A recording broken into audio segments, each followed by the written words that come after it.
I will request all the panelists to please make their way to the stage as I announce your names.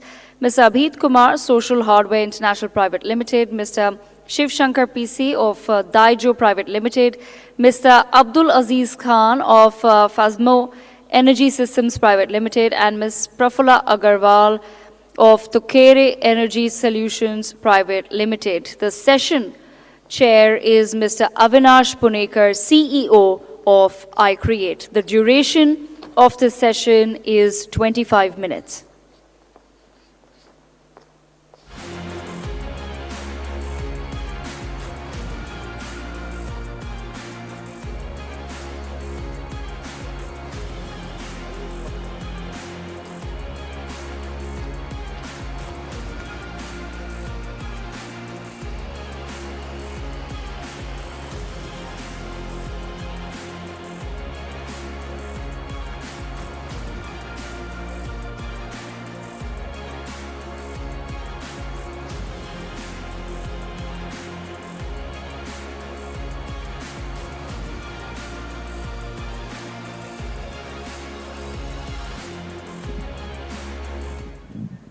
Good afternoon. It's a privilege to be here at NXT 2025, and it's an honor to discuss about what is next in entrepreneurship.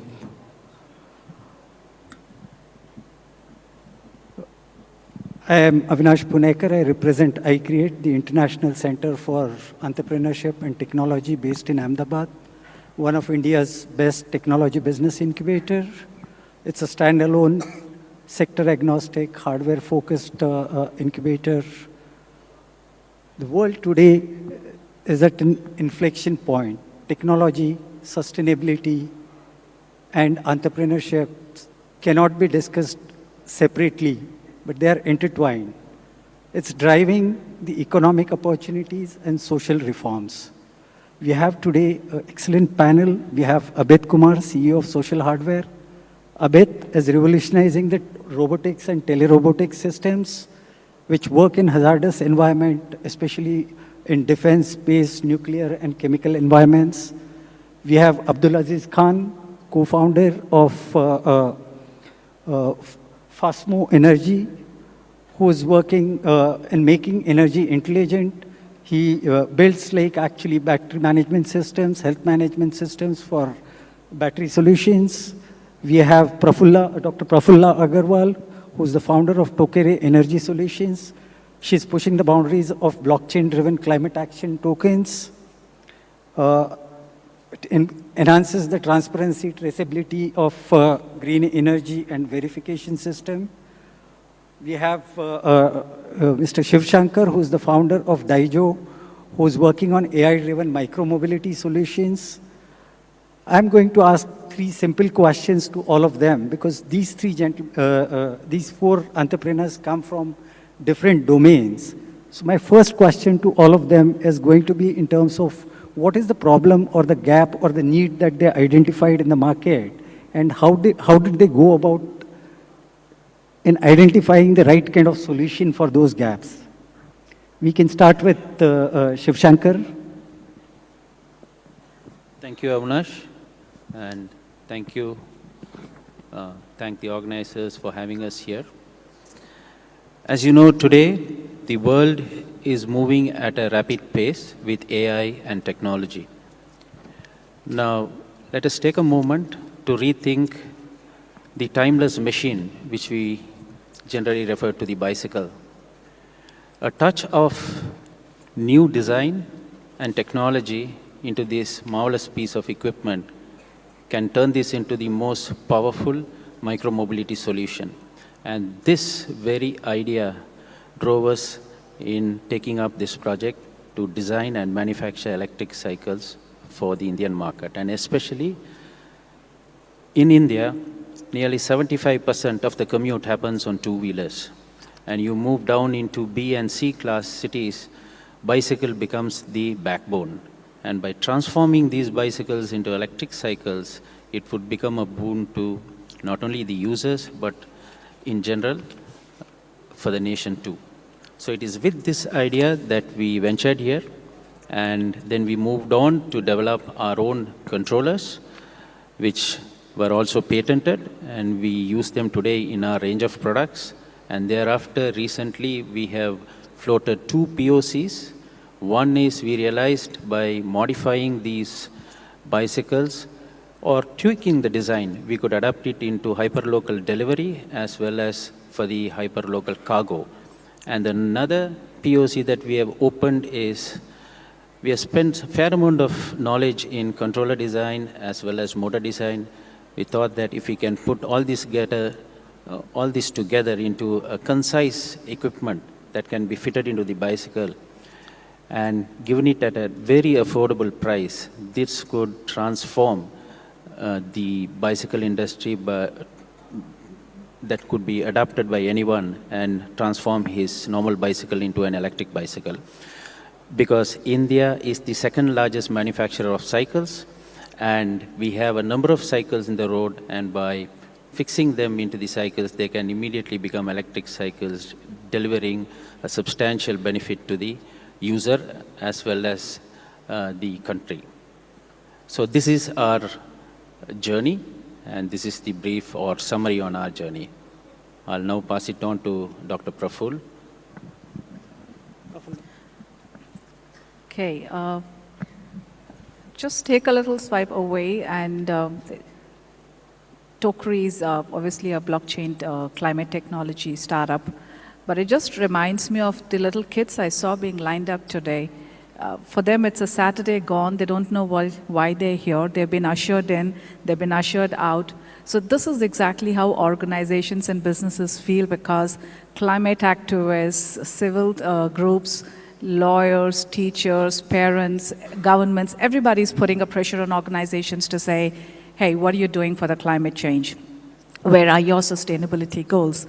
So it's like reluctant children. They commit to saying, okay, I'll achieve a net zero somewhere around 2040, 2050. Some have 2075 goals. I'm not sure when I'll be around there.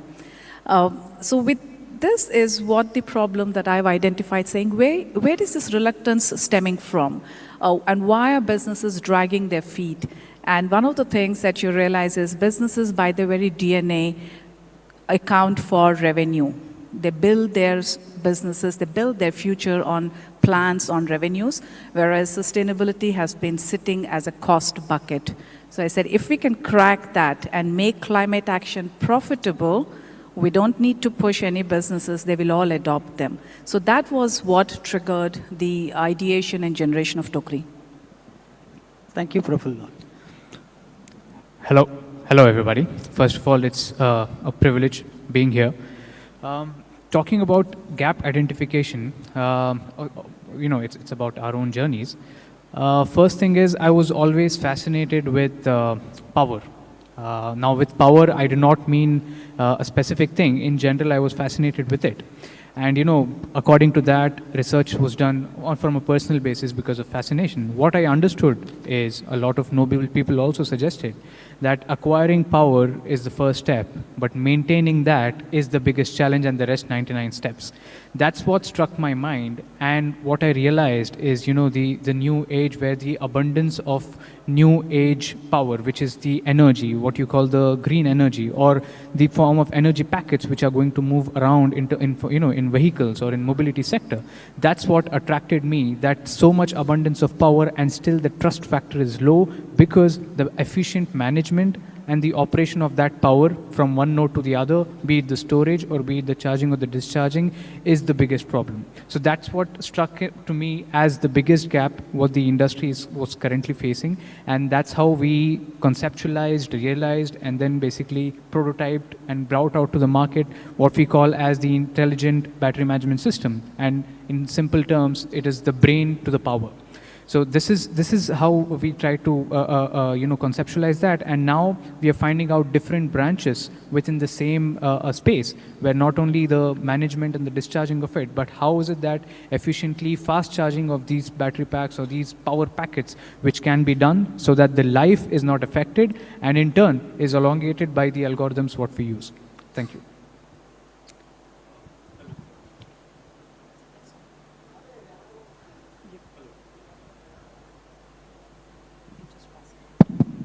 Yeah, hello everyone. For us, it was pretty simple actually. We intended to identify the industries where activities are conducted, and in those activities, humans' lives are at stake, and which can breed catastrophe as well as inefficiency. And out of when we were searching for the industries, the two pick for us was obviously defense, in which ordnance disposal happen, and then you have radiation and nuclear labs, where you have, even if a scientist is wearing a Class A radiation suit, they're still, like radiation is still being absorbed. And the same goes for ordnance disposal technicians as well. And the weight of the bomb disposal suit is around 35 kgs on an average. So for us, it was very simple and direct that we have to build a teleoperation system which can conduct operations remotely with an operator at a safe distance. And everything that happens is basically using biomimicry. So whatever the upper body movement is there of the human operator is mimicked by the bot, and the activity is conducted. And that is what our, that's how we identified the gap and then created a solution. Thank you, Abhit. The entrepreneurs today are not necessarily restricting themselves to specific geographies or domains. A lot of entrepreneurs that we come across today are taking the challenge of boldly designing hardware. Hardware which is going to be designed from India for the world. Today, the entrepreneurs are also looking at dominating the global markets right from the word go. They don't start their business or their venture with the idea of just targeting a very limited market, but they look at like how they are going to build global innovations, global markets, global businesses. So how do you guys actually assess, or what do you predict would be the impact of your innovations in the market, both in India and across the world? How do you see that? So electric bicycles generally, we can just categorize it into four major impact areas. One is the environmental impact, that is a given. The health impact, that is also a given. But more importantly, especially for a country like India, I would like to, talk a little bit on the economic benefits and the social benefits. The economic is we are just getting these products into the market, and we will need a sizable amount of skill sets as well as talent as we start moving these bikes into second, B class, C class and rural areas. So there is going to be a sizable amount of employment opportunity, employment creation opportunity on the economic side. And on the social side, yes, the electric bicycles do give options for women as well as, marginalized communities. And promoting these amongst these people will finally pave way for social inclusion. Dr. Prafulla? Yeah. Okay, let me put it this way. We've heard again, I'll just go back to net zero. Organizations, we've all heard pledges, yes, that we are going to be net zero by next year. And I don't think anybody in this room has not heard that from any organization. But do we know what that near net zero means, which we will potentially achieve by 2045? Is 10% of our emissions. The 90% of our emissions are still not even being looked at. There are a handful of companies that I could count on my fingers who are saying, oh, maybe we'll start looking, because it's got a complex supply chain in a very flat world where your raw materials are happening from all sides of the globe that's coming in. So the impact that we wanted to achieve is, can we solve that problem of 90%? Which is, can we start doing two things which my previous panelists have already covered today. Blockchain brings trust. So it's not a technology, it's a momentum of trust. So can we bring trust so that you first believe that so-and-so raw material has got this benefit coming into my product. Two is already been mentioned, traceability. Can we really trace a green quotient? Let me give a simple example. We all know today there is renewable energy. We've been seeing the ads of Adani through the last 48 hours. We know they're doing so much on renewable energy. It's coming into our grid. which means our grid power, which is mixed up, has got 20, 30, 40, 10, 15, some percentage of a green feature. Now, why is this green feature not benefiting the exporters, the other organizations, the manufacturers who are today exporting into various countries and are penalized by various regulations? There is a green embedded in the product which you're not able to quantify. So when we establish blockchain or underpin with that, we're able to trace that green, we're able to quantify that, establish a trust so you can pay for it, so you can charge for it. And I'll leave it with one simple example. It's like I would come and dirty this place today. We've all been here, we've eaten, drinking, there is a bit of a mess here. I'll go back to Bangalore and clean my house because I've dirtied it here. How does that feel? It doesn't solve the purpose. So typical is what this is, greenwashing. And even better, I would go and say, fine, I'm going to clean my home with maybe a high-end broom because I feel very good that the broom has been made by some person sitting out of Pune. And that's what we do. I mean, I'm going to dirty various countries in your manufacturing and I'll buy credits out of Africa or Vietnam or somewhere else. It doesn't matter. Clean where you're dirtying and impact on that 90%. That's exactly what Tokri is trying to solve. So we're saying remove greenwashing and green your supply chain so you genuinely hit net zero. Don't say I've managed 10% of my emissions greenwashing from Africa for manufacturing happening in India or China and claim that will happen after 15 years. I don't think how many of us will be in this room then. Let's move on to Aziz. Yes, talking about impact of the product, if I have to define it in one word, is building confidence within a particular sector of technology which is deprived of that particular part. Because even today, whenever we speak about batteries and energy in bulk, which is humongous power, compressed in small sizes, that's when people are still lacking confidence when it comes to scaling it up at different levels, be it in terms of production or operation or planting it on road, especially in the mobility segment. So that's where, the impact starts from at the grassroots level, and then we take it up to the fast charging segment also, where with the trust and with the confidence what we have built with heavy battery packs and heavy mobility applications, we bring in the fast charging also as a convenience factor specifically for users who are troubled by range anxiety and the security issues. So this is what I feel, starting from the grassroots level but taking it up to scale as well from my side. For us, impact is zero casualty. You can operate multiple bots at single time, so efficiency as well as fatigueness. So if as an operator I'm controlling the bot for a longer period of time and I'm tired, I can switch between the operators and still continue the work. So those are the three impacts that we have. Entrepreneurship in India has gone through a massive evolution. Historically, India was one of the most innovative entrepreneurial country or a nation, which over the years, during the colonial era, we lost that mojo. We actually shied away from being like entrepreneurial and innovative. After independence, it was primarily the license Raj and family businesses and traditional businesses which sort of emerged. It's in the 90s when the economic liberalization started. That's when the new age entrepreneurs started taking roots. And these entrepreneurships led by the entrepreneurs like Narayan Murthy, Sunil Mittal, Shiv Nadar, these were the entrepreneurs who created the next generation new age technology businesses, telecom, banking, IT, software. So these businesses, when they emerge, in the last 10 years, what has happened is Government of India has made active intervention. The entire Startup India or Make in India movements which started, India has now become the third largest startup ecosystem with over 150,000 startups, 100 plus incubators, 100 plus unicorns.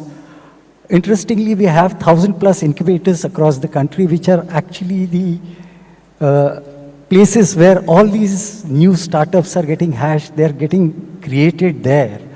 And it has been like a very interesting thing to watch how next generation of entrepreneurs are emerging.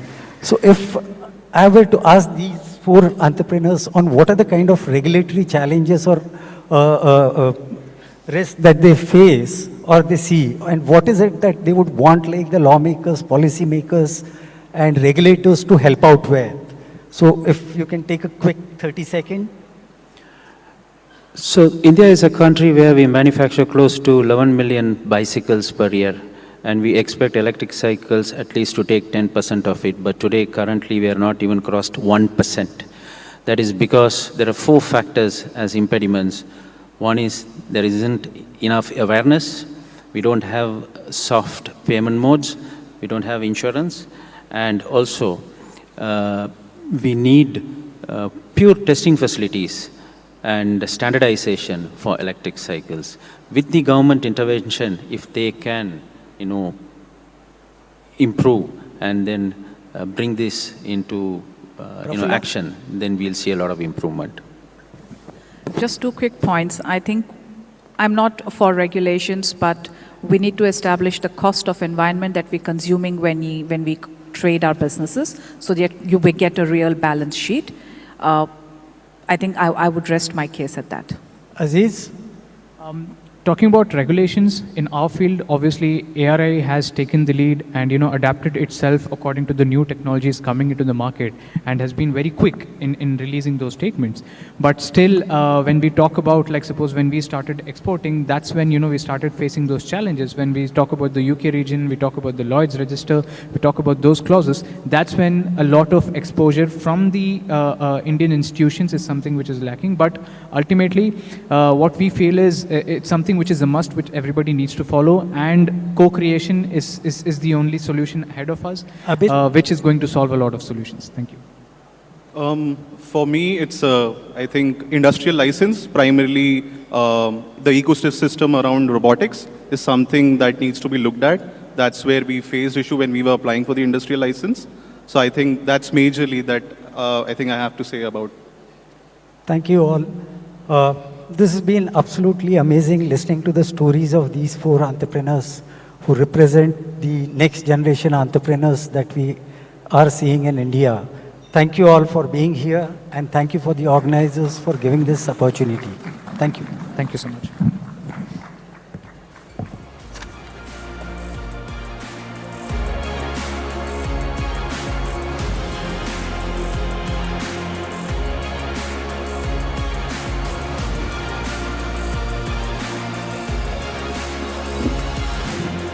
Wonderful session. Can we have a round of applause, please, once again?